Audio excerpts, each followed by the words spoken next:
Hello friends, welcome to my YouTube channel. તમે જોઈ રહ્યા છો, આજ મેં ગુલાબજાંબુ બનાવ્યા છે. તેને હું એક કાપીને પણ તમને બતાવું. જોઈ રહ્યા છો, હવે આ ગુલાબજાંબુમાં એકદમ સરસ અંદર ગુલાબજાંબુમાં ચાસણી આની અંદર એબ્ઝોર્બ કરેલી છે. એકદમ રસીલા બન્યા છે. તો ચાલીએ ટ્રીક સાથે શરૂ કરીએ. આ માટે મેં અહીંયા ઈટ્સનું એક પેકેટ લીધું છે. તેમાં પાછળ બધી જ રીત લખેલી હોય છે. હવે એક બાઉલમાં આપણે પાવડર લઈ લઈશું. આ એક પેકેટ 200 ગ્રામનું છે. હવે આ અંદરનો બધો જ પાવડર આપણે લઈ લેવાનો છે. તમે ચાહો તો ચાળીને પણ લઈ શકો છો. મેં અહીંયા ડાયરેક્ટ જ લઈ લીધો છે. આમાં જે રહેલી ગુઠલી છે તે તમે ચમચ વડે ભાંગી લો. હવે જે આ દૂધ છે, મેં દૂધ પણ બાંધ્યું છે. તમે ચાહો તો પાણીથી પણ બાંધી શકો છો. હવે આપણે આ મિક્સમાં થોડું દૂધ ઉમેરતા જશું અને ચમચીની મદદથી લોટને સારી રીતે અંદર મિક્સ કરતા રહીશું. આપણે હાથેથી મિક્સ નથી કરવાનો. થોડું દૂધ ઉમેરીને તેને સારી રીતે મિક્સ કરી લેવાનો. તમને લાગશે કે લોટ બહુ જ ઢીલો થઈ ગયો છે, પણ તેને આપણે 10 મિનિટ રેસ્ટ આપશું એટલે તે એકદમ સારી રીતે સેટ થઈ જશે. હવે તેને ઢાંકીને સાઈડ ઉપર મૂકી દઈશું. ત્યાં સુધી આપણે ચાસણી તૈયાર કરી લઈએ. તે માટે મેં અહીંયા એક તપેલી લીધી છે. હવે તેમાં મેં અહીંયા 600 ગ્રામ જેટલી મિશ્રી લીધી છે. મિશ્રી આપણે ઉનાળામાં ઠંડક આપે છે. તમે ચાહો તો ખાંડ પણ લઈ શકો છો. મેં અહીંયા દોરાવાળી જે મિશ્રી આવે તે લીધી છે.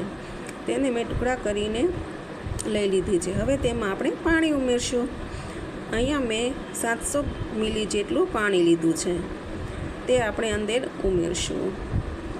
હવે આપણે ગેસ ઉપર ચાસણીને તૈયાર કરશું. અહીંયા મેં હાઈ ફ્લેમ ઉપર ચાસણી કરવા મૂકી છે.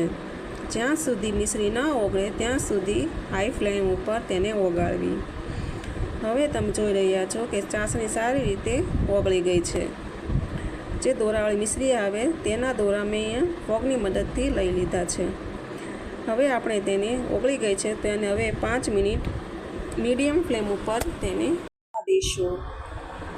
તમે કળશી ઉપર એક લેયર થઈ જશે, તમે જોઈ શકો છો. અને બીજી ટ્રીક એ છે કે તમે તમારી આંગળી ઉપર ચાસણી લઈ જુઓ અને તે આંગળી ઉપર એક લેયર થઈ જશે અને તે ચમકશે.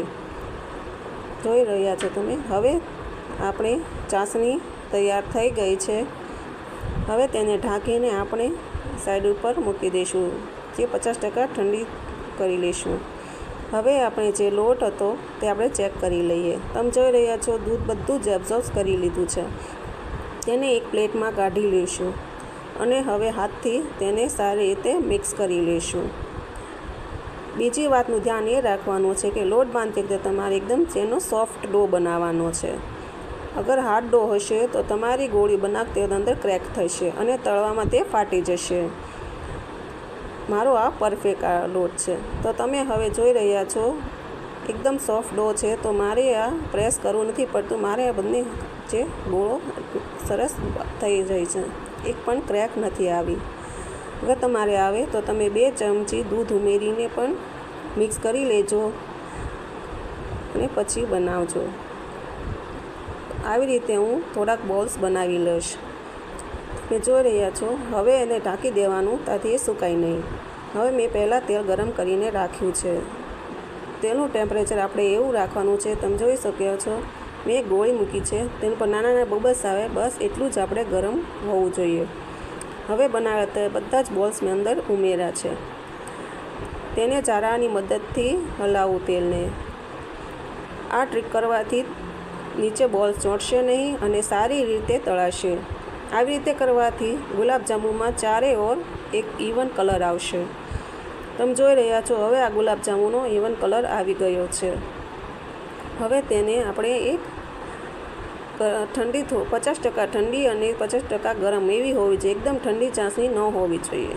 તેમાં મિક્સ કરી લેવો. હવે મારો આ બીજો બેચ મેં બનાવી લીધો છે. આપણે એને હાઈ ફ્લેમ ઉપર નહીં તળીએ. અગર તમે હાઈ ફ્લેમ ઉપર તળશો તો બહારથી તો એ લાલ થઈ જશે પણ અંદરથી તે કાચી રહેશે. એટલે આપણે મીડિયમ આંચ ઉપર તેને ગરમ કરવાના છે. હલાવતા જવું તેથી તેને ચારેકોર એક સરખો કલર આવે, એકદમ મીડિયમ ફ્લેમ પર. હવે આ મારો બીજો બેચ પણ થઈ ગયો છે. હવે તેને પણ ગરમ ચાસણીમાં ઉમેરી દઈશું. આવી રીતે મેં બધા જ ગુલાબજાંબુ તળી લીધા છે. હવે તેને ઢાંકીને આપણે ફ્રીજમાં કલાક માટે મૂકી દઈશું. તૈયાર છે આપણા ગુલાબજાંબુ. તમને ગુલાબજાંબુ લગતે કોઈ પણ કન્ફ્યુઝન હોય તો તમે મને કમેન્ટ બોક્સમાં લખીને પૂછી શકો છો.